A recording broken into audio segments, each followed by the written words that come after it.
Custo de vida, emprego e desemprego, cesta básica, tarifas públicas, salário mínimo. Agora, na Brasil Atual, a análise do DIEESE. E nós fazemos contato agora com o diretor técnico do DIEESE, Fausto Augusto Júnior. Bom dia, Fausto. Bom dia, Glauco. Bom dia a todos. Fausto, e o governo continua aí a busca de receitas para tentar bancar o financiamento do programa Renda Cidadã. Já se falou em aproveitar a rolagem dos precatórios, também utilizar recursos do Fundeb, e parece que a ideia mais recente agora, que tem circulado pelo menos, é extinguir na declaração anual de ajuste do imposto de renda a modalidade que permite abater 20% dos rendimentos tributáveis sem comprovação de gastos. Como é que você vê mais essa ideia do governo, Fausto? Bem, então, Glauco, mais uma vez nós estamos indo para o caminho de buscar recursos naqueles que têm menos dinheiro, né? Ou seja, você não enfrenta de fato a questão da desigualdade, você não enfrenta de fato a questão de que quem deveria pagar a parcela maior aí da distribuição de renda ou de um programa social deveriam ser os mais ricos, e você fica buscando cada hora ou pelo menos vai simulando, né? Porque a impressão que você tem é que o governo vai fazendo balões de ensaio, você vai simulando entre aqueles que já pagam, ou que já pagam muito imposto, ou que não têm muita renda. Esse tem sido a constante aí dessas discussões que a gente tem assistido na extensão do abono, na continuidade do abono emergencial, em especial aí na criação do tal do Renda Cidadã. No caso do fim da contribuição, do fim do desconto simplificado, nós estamos falando em atingir alguma coisa perto aí de 17 milhões e meio de pessoas, que na sua grande maioria ganham até 10 mil reais. Para você ter uma ideia, a gente está falando em aumentar o imposto de renda para 40%, por exemplo, dos que ganham até 5 mil reais, ou seja, nós estamos falando da classe trabalhadora média aí, do metalúrgico, do bancário, do petroleiro, dos químicos. Nós estamos falando do conjunto dos trabalhadores formais, muito provavelmente, dos trabalhadores ali que estão nessa faixa de renda. Ou seja, mais uma vez, o governo, de certo modo, em vez de enfrentar a discussão da questão dos lucros e dividendos, enfrentar a questão dos mais ricos, você continua ali operando no entorno de quem ou ganha, ou retirando, né? Porque algumas simulações era para mexer ali na questão da contribuição do abono do PIS, agora eles estão falando no desconto do imposto de renda. Para você ter uma ideia, Glauco, quem faz a declaração simplificada tem ali um valor médio na casa dos R$ 7.800 por mês de salário. Quem faz a declaração completa tem uma renda média em torno dos 21 mil reais. Ou seja, é muito claro que quando você acaba com a despesa simplificada, você estaria pegando aí esse extrato da classe média baixa. Chama atenção, né, que é óbvio, né, uma outra debate que chegou a ser aventado é a possibilidade, em vez de você mexer no desconto simplificado, você mexer nas deduções, porque no caso do imposto de renda, na declaração completa, a maior parte das deduções ou vem da saúde privada ou vem da educação privada, só que a educação com um teto. No caso, se percebe, inclusive, que o governo tem dificuldade, inclusive, de enfrentar o debate da própria questão da saúde privada versus a saúde pública, uma vez que as deduções por saúde privada, de certo modo, é um incentivo para que essa classe média mais abastada, essa classe média que tem uma renda mais alta, vá para a saúde privada. É um incentivo para que você, de certo modo, tenha o seu plano de saúde. Esse é um debate que nós precisamos fazer, né? É fundamental que a gente encare a questão do imposto de renda, é fundamental que a gente mexa na tabela do imposto de renda, amplie as alíquotas, em especial para os super ricos, e não ficar pensando em aumentar o imposto de renda para os mais pobres, aumentar o imposto de renda para aqueles que, de fato, estão contribuindo, pagando uma carga tributária muito maior. É bom lembrar que você não tem reajustes da tabela do imposto de renda há alguns anos, e isso tem ampliado, inclusive, quem paga imposto de renda no Brasil. E é ampliado para baixo, ou seja, você vai ampliando o número de famílias, de pessoas que passam a pagar imposto de renda, e cada vez com valores de salários e rendimentos menores. Você sempre mexe, então, na parte de baixo da tabela, e nunca está disposto a mexer na parte de cima. Acho que esse é o debate posto agora, que nós não sabemos de fato até que ponto o governo vai avançar nessa discussão, mas se avançar, está muito claro, ele de novo caminha para pegar aqueles que menos renda têm. E o incrível, né, Fausto, que a gente tem uma proposta, aliás, mais de uma proposta de reforma tributária no Congresso Nacional, vem se discutindo isso, mas o governo insiste em abrir mão de tentar qualquer fórmula que acabe tributando os chamados super ricos, nem um aumento do imposto sobre patrimônio, instituição de imposto sobre grandes fortunas, nada que de fato altere ali o topo, afete o topo da pirâmide, né, Fausto?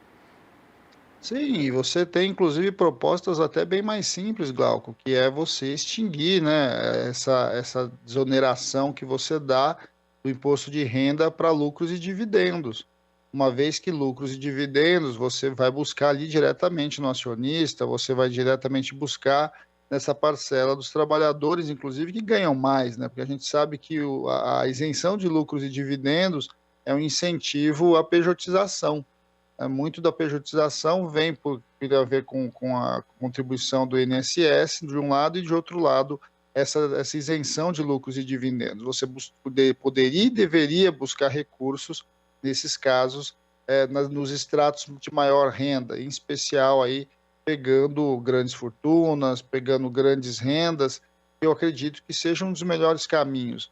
Ou seja, o governo o tempo todo insiste e você tem que buscar dinheiro entre aqueles que menos têm, seja ampliando a carga tributária sobre aqueles que menos recurso têm, como é o caso dessa proposta, seja no caso de você retirar direitos, como a gente está vendo que a cada momento aparece essa tese de que ele vai tirar do pobre para dar para o mais pobre, uma vez que ele não topa enfrentar de fato a questão da desigualdade, ele não topa enfrentar de fato incidir, imposto, onerar os mais ricos, e não estamos falando nem dos mais ricos, nós estamos falando dos super ricos, nós estamos falando de gente que tem renda acima de 100 mil reais, coisas desse tipo.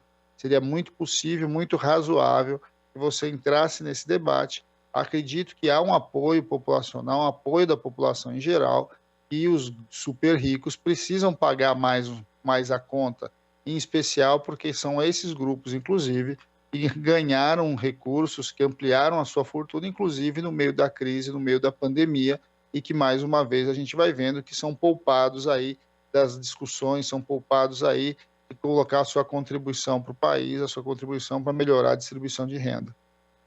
E lembrando, né, Fausto, de um tema que a gente tem tratado aqui, mas que ele é importante, tem que ser tratado mesmo, que é a questão do teto, porque a lei do teto ela só permite ali o aumento da despesa na área social de acordo com a variação da inflação do ano anterior. Então, mesmo que tenha um aumento de arrecadação tributária, o governo vai ter que fazer algum tipo de ajuste para se adequar à lei do teto. E ontem, Fausto, teve uma reunião com o presidente da Câmara dos Deputados, Rodrigo Maia, também o presidente Jair Bolsonaro, o relator do orçamento de 2021 da PEC emergencial, o senador Márcio Bittar, do MDB do Acre, em que depois desse encontro o Rodrigo Maia falou o seguinte: a solução do Renda Cidadã tem que ser posterior à solução do teto de gastos. Isso é necessário para garantir que as despesas ficarão controladas nos próximos 24 meses, ou seja, 2 anos. Se propõe primeiro a questão do teto de gastos, ou na prática a sua manutenção, para depois poder ali ajustar o Renda Cidadã. É uma insensibilidade em relação às pessoas, muita gente que está sem emprego, muita gente que tem aí a renda deteriorada em função da pandemia e, como você sempre destaca, Fausto, a economia já não vinha bem mesmo antes da Covid-19. Digamos que as prioridades estão invertidas, não?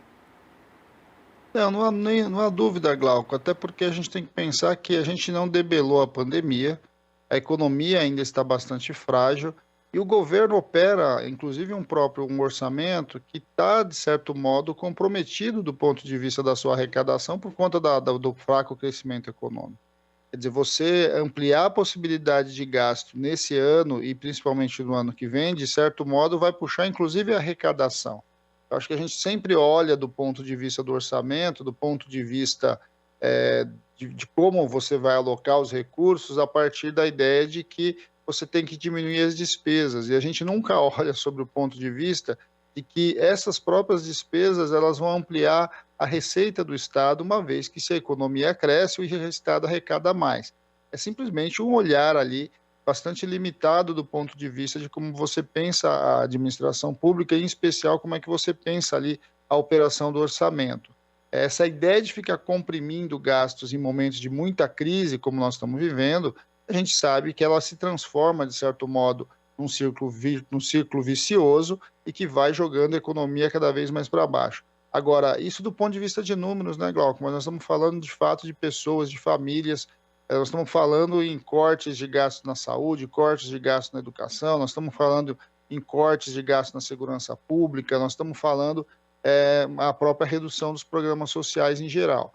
Ou a gente enfrenta esse debate, discute a questão do teto. O teto ele é um limitador que não faz sentido neste momento, que precisa ser minimamente flexibilizado, e a partir disso você vai reorganizando todas as contas, todas as finanças a partir da arrecadação e a partir das despesas. A gente vê que, né, neste momento, até agora, há uma espécie de um core, de um consenso de que você precisa cada vez mais exprimir o Estado, na outra ponta você vai começar a vender ativos desse próprio Estado, e por fim o que a gente vai ver é que o Estado vai se reduzindo e vai perdendo a sua capacidade de minimamente atender aos anseios e às necessidades da sociedade.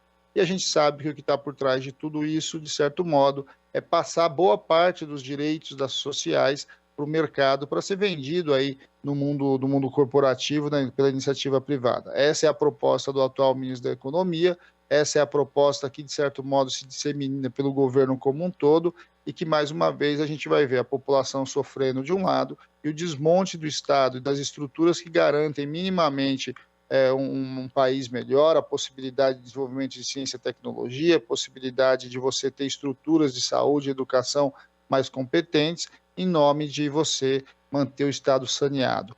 Esse é um debate que precisa ser feito, é um debate que está aberto, mas tem pouca adesão, pouca porosidade em relação a alguma coisa fora do consenso dessa ideia de que o teto de gasto é essencial.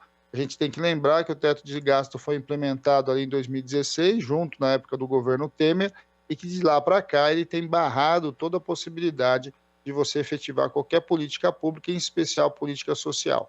E vamos lembrar, né, Glauco, para terminar essa questão do teto, que o pagamento de juros não está dentro do teto, não tem limite, e continuamos gastando muito recurso com a dívida pública, muito recurso para os rentistas e para o setor financeiro. Tá certo, Fausto. Muito obrigado pela sua participação aqui no Jornal Brasil Atual e até a próxima. Até a próxima, Glauco. Bom dia a todos. Bom dia. Conversamos aqui com o diretor técnico do Diese, Fausto Augusto Júnior.